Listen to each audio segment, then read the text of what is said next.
Hi, this is Daria Piano, and this video will be about the main fundamental differences between playing on the digital versus an acoustic piano. What do you have to keep in mind? What do we need to adjust in our performance? What are the pros and cons of each of them? How to go back and forth between the two? And a very important question I'm often asked is whether or not a professional musician can actually practice on the keyboard on a regular basis. I will be comparing my CLP 745 by Yamaha to another Yamaha grand piano. It's a baby grand that I have in my practice room. A baby grand piano that I'm going to compare my CLP 745 with. And the model number on this is F5150259. 515, just like my P515 I used to have. Just a disclaimer right away, I do not work for Yamaha. I am not associated with them in any way. It is my choice, personal choice of this instrument, and I have decided that it will be more fair to compare it with another instrument made by the same brand, so therefore there might be more consistency between the instruments, even though they're in different categories, digital and acoustic. And another important point before I go on, I will be discussing and comparing a very good high-end digital piano to a good, decent grand piano. And just to make sure that you understand that the piano that I have has certain features that are required to be even comparable to an acoustic piano, which are weighted keys, touch sensitive, of course, and graded keys. Weighted keys might be a very familiar term. It just means that the key will be responsive to our touch, and you can make a softer or a louder sound depending on the way you touch it. And graded is a very, very important feature as well. And I'm going to quickly explain what it means. Graded means that the heavier keys will be towards the bottom and the lighter keys will be towards the top. However, there is a big difference even between my very good instrument, which is in the high price range, and it's a premium instrument. It's about $3,500 to $4,000. It's not cheap. However, the limitation of the graded keyboard here is as follows. The keyboard is divided, I believe, in 3 areas, maybe possibly 4, correct me if I'm wrong. And within the same area, all the keys will have the same weight. When you move from this area to the next area, the keys here will be slightly less heavy, and then the lightest area is here. However, within the same area, there is no difference, there is no gradation, which is not true for an acoustic piano. On an acoustic piano, whether it is upright or grand piano, they have gradation individual keys, meaning that every other key will be heavier or lighter than the next, depending on which direction you go. There are models of a digital piano. I think it's one model up from this one. I think it's 775 or 785 CLP Clavinova series that have that type of graded action where individual keys are graded even within the same area. But it's even more expensive. And I will not be discussing hybrid pianos either, just because I'm not familiar with them. I've only tried 1 or 2 hybrids for a couple minutes, and I can't really give you my opinion on that at all. I'm not qualified. What are the main mechanical differences between the 2 types of piano and how it affects our touch and the control of the key? And here I am, after editing this part 1 action, I realized that even this part takes about 35 minutes. So I've decided to divide each of the parts in separate chapters. And now you get a mini series on the differences between an acoustic and a digital piano. And this is chapter 1, which is about the mechanical differences between the 2 instruments and how it affects the type of muscles that we use to control the key. One of the main differences comes from the length of the actual key. Usually on an acoustic, the key is much longer than on a digital piano. There are exceptions. One of the I think it's a Kawaii CA series, one of the newer models. They are actually praised for having almost or even exactly the same length of an acoustic grand piano of the key itself. Of course, the material from which the key is made also plays a big role, but even if there are wooden components like the CLP 745 has wooden white keys, they're almost completely made out of wood, there's a little plastic on the side, it's still not the same because the length is different. Why is the length so important? First, let me show you how this looks inside. Here we go. This is your key, right? And do you see this? That's the middle, and where that is, that's your resistance. That's where it's gonna hit the string. That's where the hammer comes from, right there. Yeah, let's do this one. Let's do middle C. There's the middle C. Do you see how far that is? Do you see how long that is? Number 40. This is where the hammer hits, right there, right? So that's where your response comes from. And then this is where your initial action happens. Now, this place is very important. This is the fulcrum point. This is the center of the key, which controls all the action. So, see, usually you play somewhere around here, closer to the black key. And that, from here to the center, that matters. The distance from where you touch the key to the fulcrum point. The longer this is, the more length you have here. It's like a bigger lever you get, so you have more control when you go from here than if you go closer. What happens on a digital piano? I will open it for you as well. So now look at the digital piano. So this is the length of the key. This is what we have here, right? And I'm gonna lift this up slightly and you can see what's inside. Where does the key end? So I'm gonna put this here. And as you can see right here, there's no more key.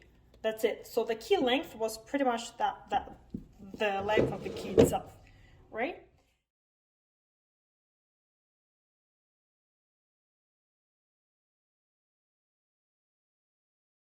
The length of the key was so long and the fulcrum point was somewhere in the middle in the acoustic piano, right? And you had a counterweight on the other side. So whatever you do here, it will be echoed on the other side, right? And here you have a much shorter key. Therefore, but the fulcrum point has to remain, it remains the same distance from where you touch to here, somewhere here. But in relation to the length of the key, it's all the way to the edge almost, right? So the weight distribution that you get in a regular acoustic piano key is very balanced from one side to the other. Here, because the fulcrum point has to remain the same, and you have to create that counterweight, this part of the key will be much, much heavier than this part of the key. And this will create much difference between the way the key will respond to you. It will be much easier to release the key and much easier to press the key too. And this is what creates less gravity, that I was talking about gravity in the acoustic piano. So here you have to compensate by having more weight here and less weight here. So it will be kind of a condensed weight distribution in a way. Instead of putting it on this length, you have it here. So they will respond much differently, and you can't really do too much about it unless you actually replicate the exact length of the acoustic key. So this is what creates a very balanced touch on the acoustic piano, which is impossible to replicate exactly on the digital piano. You have something that simulates the same effect, again by changing the weight distribution, but still it's not possible to imitate it the same way. This is why it's going to feel different, even though the keyboard is weighted and graded. So the longer the key, the more balanced it is, and better it is, and more comfortable it is to play. Since I'm a performer and not a technician, please forgive my crude explanation. I hope it made sense, and I hope it related the message that I wanted to say.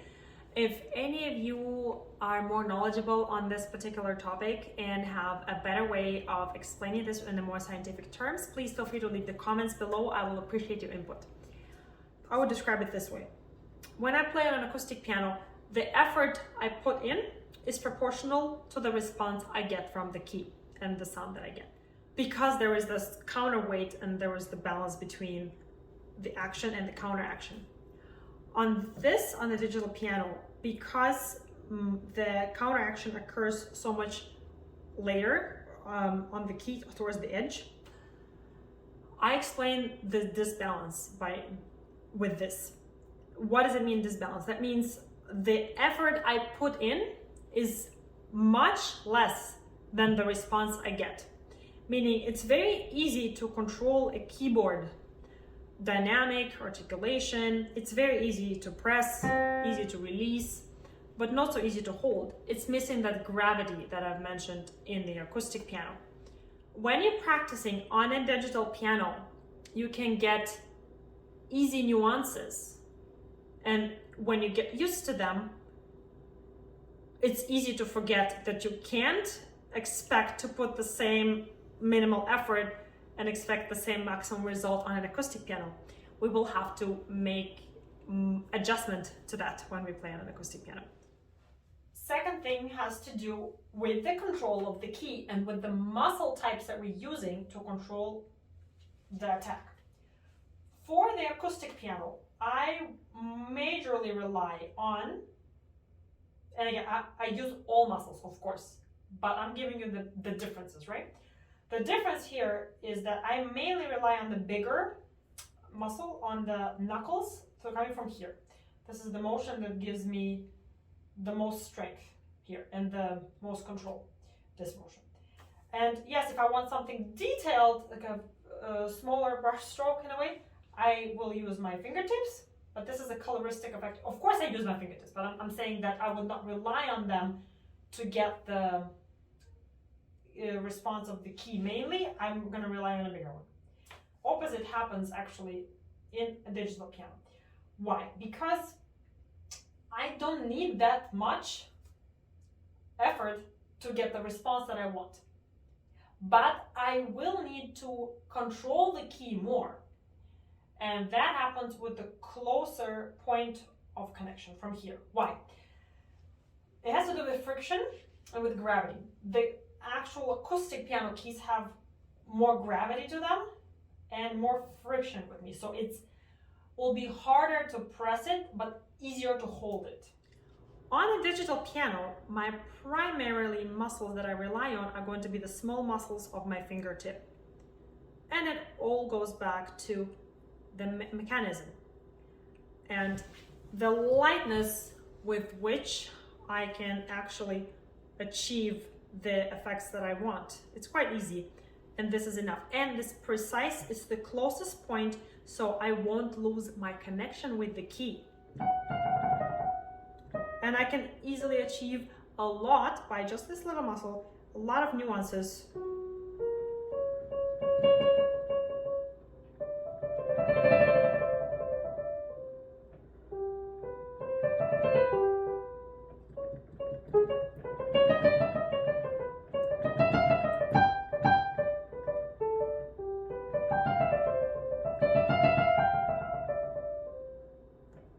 I was able to do quite a few diminuendos, crescendos, different attacks, staccatos, legatos, fortes, and pianos with very minimal effort.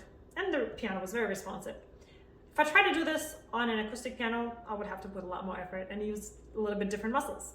That means I have to make adjustments. When I'm playing on a digital piano, I'm using mainly the smaller muscle, but I have to remember to engage these muscles as well, because these are the muscles that I'm going to be using when I play on an acoustic piano. If I don't, it will take me some time to start using these muscles if I'm practicing on a digital instrument for a long term. I had no access on a regular basis to an acoustic piano for 1 year during the pandemic, and I had a Yamaha P515 at the time, which is a very decent portable keyboard. It was weighted, yes, and it was even wooden keys. White keys were wooden. But because I consistently practiced on it, after that, for a whole year, after that I switched to an acoustic.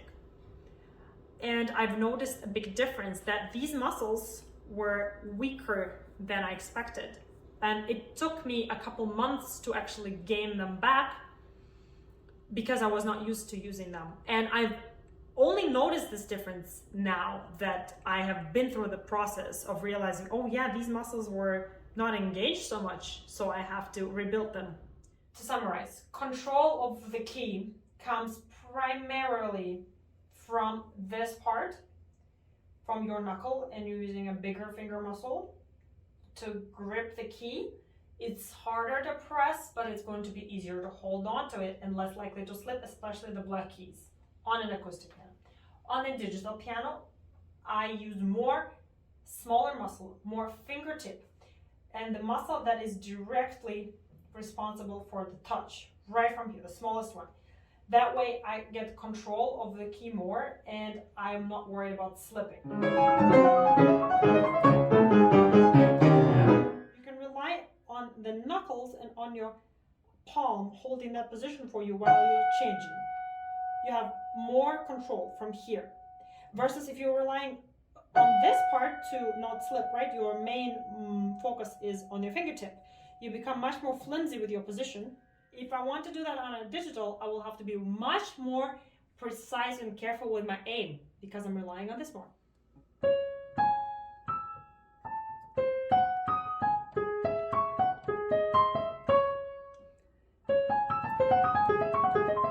If I try to play the same way, relying more on these muscles and less engaging these muscles, we'll see what happens. I would play right now just like I would in an acoustic piano.